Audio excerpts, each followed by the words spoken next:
دوستان عزیزم، درود و مهر. امیدوارم حال دلتون عالی باشه. اگه فکر میکنید همه خورش‌های خوشمزه دنیا رو امتحان کردید، شاید وقتش رسیده یه طعم جدید رو تجربه کنید. امروز قراره یه خورش مصری درست کنیم، یه غذای ساده اما متفاوت با طعمی خیلی خاص. بریم که طرز تهیه‌اش رو ببینیم.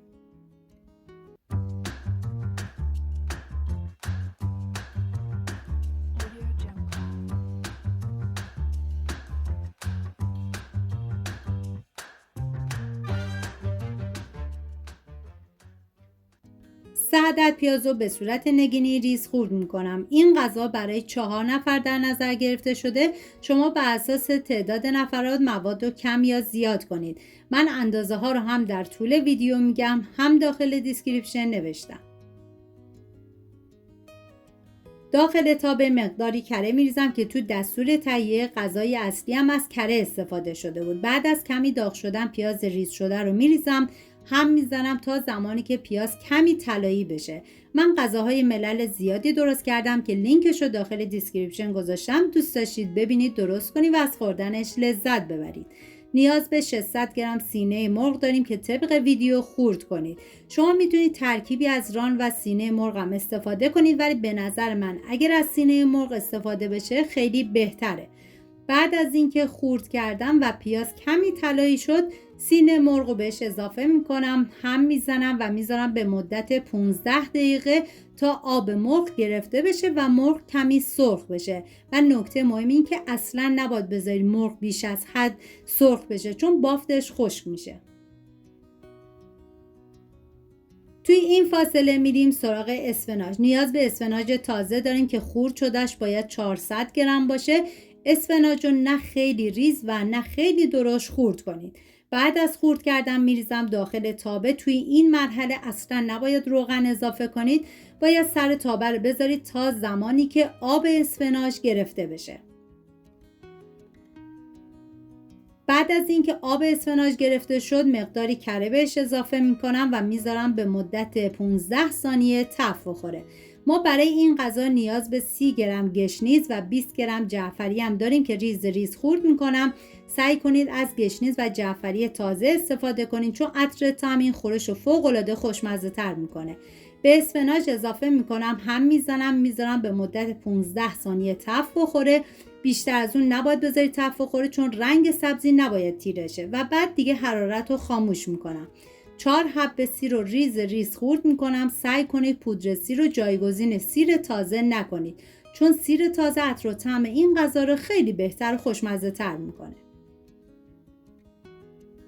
بعد از اینکه مرغ کمی سرخ شد، سیر رو بهش اضافه میکنم، هم میزنم و میذارم تا سیر یه تفت مختصر بخوره.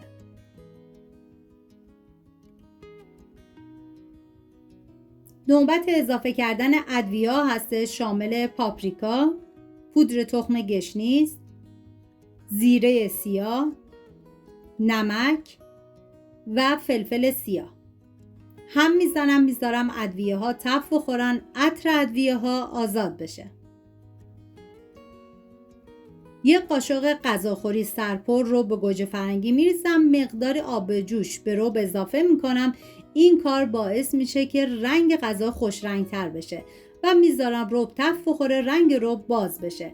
نیاز به 3 عدد گوجه فرنگی داریم که باید پوره کنیم. من با استفاده از دنده درشت این کار رو انجام میدم. شما به هر وسیله‌ای که داریم و راحت هستید گوجه رو پوره کنید. پوره گوجه رو به مرغ اضافه میکنم، هم میزنم تا همه مواد با همدیگه مخلوط بشن.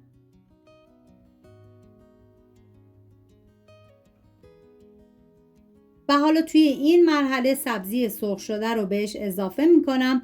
بوی این خورش اسفناج با مرغ مصری واقعا وسوسه کننده است. ترکیب اسفناج تازه و ادویه ها با مرغ نرم یه طعم متفاوت و فوق العاده خوشمزه ساخته که آدم رو عاشق خودش میکنه. هم میزنم تا همه مواد با هم مخلوط بشن و 2 لیوان آب جوش میریزم. زمان میدم به مدت 1 ساعت این خورش بپزه و جا بیفته. نمک غذا رو هم توی همین مرحله تست کنید. اگر دیدین نمکش کمه، مقداری نمک اضافه کنید.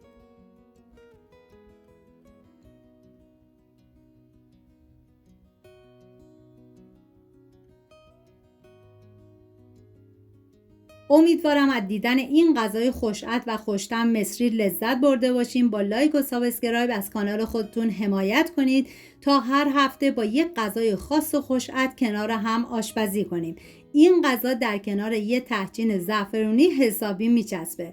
امیدوارم درست کنیم و در کنار خانواده از خوردنش لذت ببرید. سپاس از همراهی همیشگیتون. تا ویدیوی بعدی مراقب خودتون و خوبی هاتون باشید. تا درودی دیگر، بدرود.